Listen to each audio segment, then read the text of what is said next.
What's up, guys? Mickle here, and for the first time, we finally found out what the SEC wants libraries fined to be for their violation of securities law. Guys, in this video, I want to go over that because this is completely absurd. And I also want to talk about what the SEC's defense is to John Deaton getting involved in this case and saying that secondary sales of the LBC token is not a securities transaction. Guys, I also want to talk about two things that the XRP community has been fixated on for a while now. ISO 20022 and Codius. Guys, a lot of people have questions about both these two things. I want to let you know how significant they are, whether or not they're still going on. Guys, this is something you are definitely going to want to see. Like always, guys, your support means so much to this channel. If you want to see more videos just like this, make sure to hit the like and subscribe button down below and turn on bell notifications. These three simple things go such a long way in helping this channel grow, and it really does mean so much to me. If you guys ever need a good place to buy some XRP, make sure to check out my link for Uphold down in the description below. Uphold is my favorite place to buy and sell XRP. With that said though, guys, let's jump right into the video, and I hope you guys enjoy the content. So guys, real quick, moomoo just upped their holiday promotion, and you can now win 20 free stocks if you sign up with moomoo using the link in the description of this video. Guys, you can also win a chance to win $60,000 in their holiday sweepstakes. Guys, moomoo is an awesome trading platform. They have a great interface and they're regulated. So guys, do not miss out on this opportunity to get some free money, and go sign up with moomoo now using the link in the description of this video. So guys, I want to start out this video and talk about LBRY's fine that the SEC is trying to give them, because guys, this is absolutely absurd. So I want to start off by showing you a tweet by James K. Filan. He said the SEC is claiming that a penalty equal to LBRY's full gain of $22 million is fair and reasonable under the circumstances. James K. Filan went on to say the SEC does not want to regulate crypto, it wants to kill it in the United States. So guys, what the SEC is claiming here is that every single LBC transaction ever made by LBRY the company, LBRY should be held liable to it, and that adds up to $22 million. Well guys, this is absolutely completely absurd. LBRY in no way has enough money to cover this fine, and the SEC is just throwing everything they possibly can at LBRY. It shows that the SEC's main objective here, and this is stated by James K. Filan, is not to protect retail investors, it's to put LBRY out of business.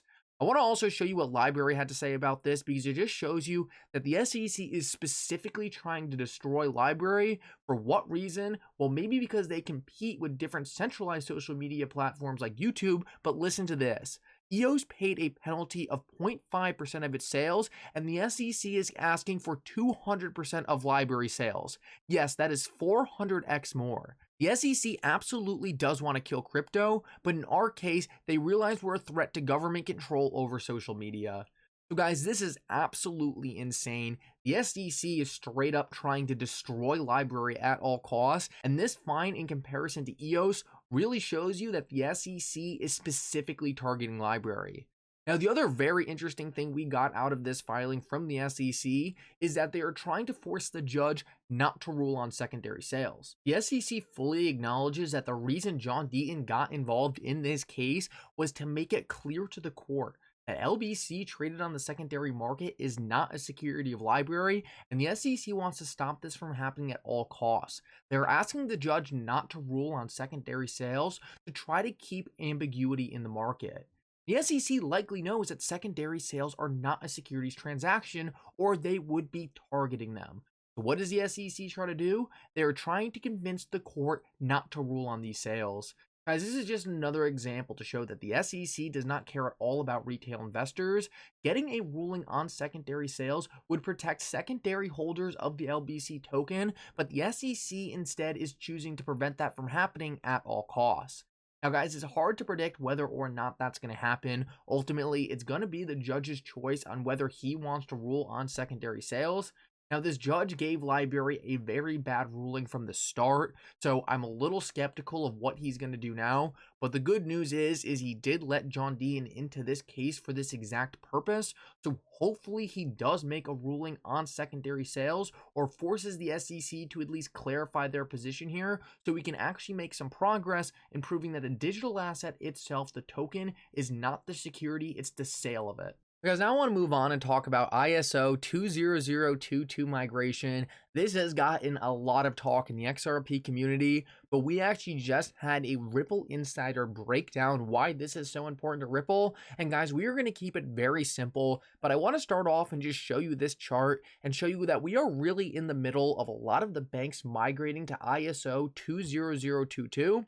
And he really breaks down for us why this is so important for Ripple. And I think this is a perspective that not a lot of people have shared. So guys, the main reason why Bob Way says this is so important for Ripple is because a lot of the smaller banks are not going to be able to afford making this migration. Apparently, it is very software intensive, and a lot of the smaller banks out there are not going to be able to create a software capable of complying to ISO 20022. This means they're going to have to look for new solutions, new software providers that are ISO 2022 compliant. Well guys, RippleNet alongside using XRP and ODL are both ISO 20022 compliant, so therefore Ripple is going to be one of the first choices that these small banks look to when they are upgrading their payment infrastructure to account for this new banking standard. So the most important thing we need to analyze is why would the smaller banks choose to use Ripple? And guys, that is actually a very easy thing to answer. Ripple is so much cheaper than the traditional options and any other option out there. Using XRP allows transfers to happen in the fraction of a second for pennies on the dollar. This is something that is impossible with any other technology out there. So as smaller banks are forced to upgrade their system to be compliant with this new messaging standard, they are going to be looking for the best solution out there. And right now, Ripple's tech allows them to be the best solution out there. And Bob Way also goes on to tell us that the main reason we really haven't seen this is because banks are so conservative. They need clarity on XRP. They're going to wait until the last minute to make this upgrade because their current systems are still compliant. But as this rolls in and as banks are forced to migrate, he seems to think this is going to be a massive incentive for Ripple adoption. And guys, this is something I am definitely looking forward to. Because now I want to move on and talk about something else that has really gained the attention of the XRP community over the past couple years, and that is Codius. Guys, Codius is an extremely complex project, but essentially what it is doing is providing native smart contracts to the XRP ledger. Now, we actually heard from David Schwartz earlier today that he believes Codius is completely dead and no one is working on it.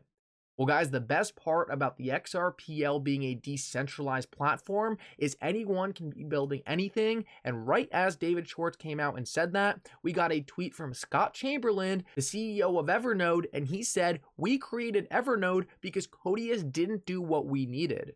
Codius is decentralized hosting with agnostic payments.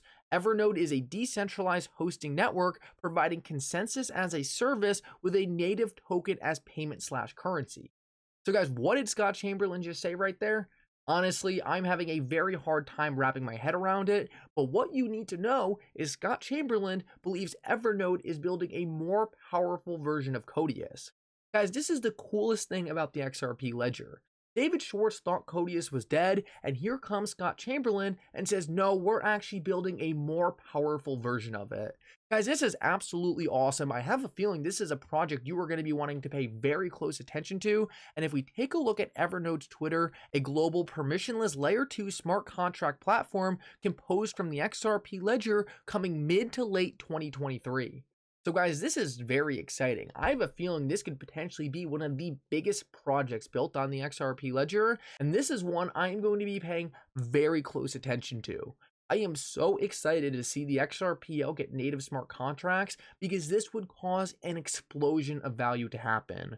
So guys, let's see what happens here. But I just thought it was so fascinating that David Schwartz, one of the most important developers on the XRP ledger, literally had no idea that the Codius vision was still alive and well, and actually a more powerful version of it was being built. It shows how decentralized and how important of a technology the XRP ledger really is. Guys, I want to finish this video off and do a little bit of speculation because I've been slowly watching something develop over the last couple months, and guys, this has been pretty interesting.